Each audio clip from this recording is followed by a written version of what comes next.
He was already late for the interview that could change his life forever when he heard a quiet sob behind him and made a choice that would cost him everything, or give him more than he ever dreamed. Ethan Carter stood at the edge of the subway platform, fingers clenched tightly around a worn manila folder that held his resume, creased from being read and reread 100 times.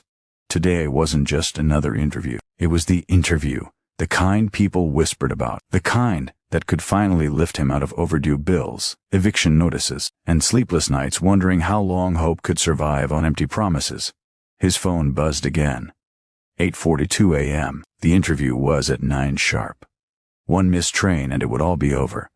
Ethan exhaled, nerves knotting his chest. He thought about his late father, a mechanic who always said, "Character shows when nobody's watching." Ethan had lived by that, fixing cars for neighbors who couldn't pay, helping strangers push broken vehicles off busy roads, but character didn't pay rent. Today, for once, he needed to choose himself. The train doors slid open with a hiss, and Ethan stepped forward when a sound stopped him cold, a soft cry, barely louder than the hum of the station. He turned.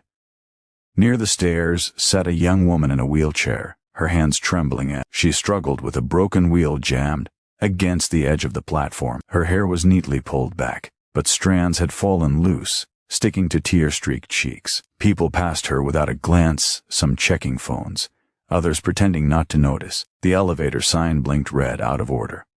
Ethan looked back at the train. The doors were still open. Then he looked at her again. She tried to lift the chair herself, failing as her arms shook. "Please," she whispered, "not to anyone in particular. I just need help."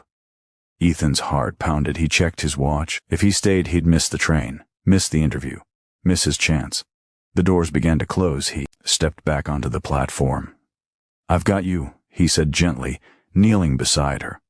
"Don't worry." Relief washed over her face, followed quickly by embarrassment. "I'm sorry," she said. "I didn't mean to cause trouble." "You didn't," Ethan replied as he carefully examined the wheel. Years as a mechanic kicked in instinctively. The axle was bent, probably from hitting a curb too fast. He pulled a small multi-tool from his pocket, something he always carried. Slowly, patiently, he worked as the noise of departing trains echoed through the station. Minutes passed. Too many minutes. Finally, the wheel clicked back into place. She let out a shaky laugh. "You just saved my day." Ethan smiled, though his chest felt heavy. "Glad I could help." She hesitated. "I was on my way to an important meeting. I can't be late." He swallowed. "Me too." She studied him for a moment, noticing the folder in his hand, the grease still under his fingernails, the suit that looked borrowed rather than owned.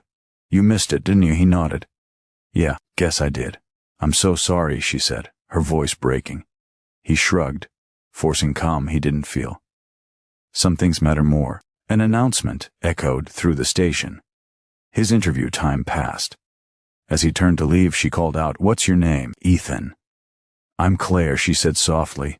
"I hope life pays you back for today." Ethan gave a small smile and walked away, unaware that the choice he'd just made would soon turn his entire world upside down. Ethan walked into the building expecting rejection, only to freeze when he saw the woman from the subway sitting at the head of the boardroom table waiting for him. 3 days later, Ethan stood outside the glass skyscraper he was never supposed to enter again. After missing the interview, he'd sent an apology email, short, honest, and desperate.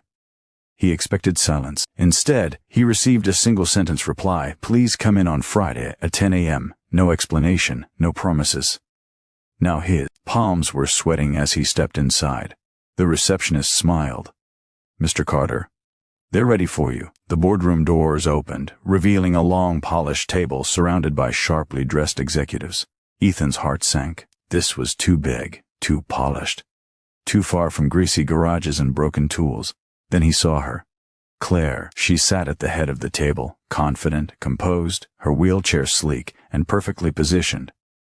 No tears, no broken wheel, just quiet authority. Ethan stopped walking. Their eyes met. Recognition flickered across her face, then warmth. "Good morning, Ethan," she said. The room went silent. One executive cleared his throat. "Ms. Reynolds, shall we begin?" "Ms. Reynolds, CEO." Ethan's breath caught. Claire turned to him. "Please, have a seat. I've been looking forward to this." The interview was nothing like he expected. They didn't ask about GPA or polished corporate experience. Instead, Claire asked about his father, his garage, the cars he fixed for free, The people he helped when no one else would. Finally, she leaned forward. Why did you help me that day? Ethan answered honestly, because you needed help, and because I couldn't walk away. She nodded, eyes glistening. That company you applied to? I built it after an accident put me in this chair. I promised myself it would never become a place where empathy was optional. She glanced around the table. Skills can be taught. Character cannot. She turned back to Ethan. You didn't miss your interview, she said gently. You passed it before it even began. Tears blurred Ethan's vision as she continued. I want you to lead a new community outreach and operations division. Full salary, benefits, and flexibility. Because people like you don't belong stuck behind desks. The room erupted in nods of agreement. Ethan could barely speak. I don't know what to say. Claire smiled the same smile from the subway. Say you'll keep being who you are. Months later, Ethan often thought back to that missed train. To the moment everything could have gone wrong but didn't. Because sometimes the road to success isn't about being on time, it's about stopping when others walk past. Final message: kindness doesn't delay destiny. Sometimes it defines it.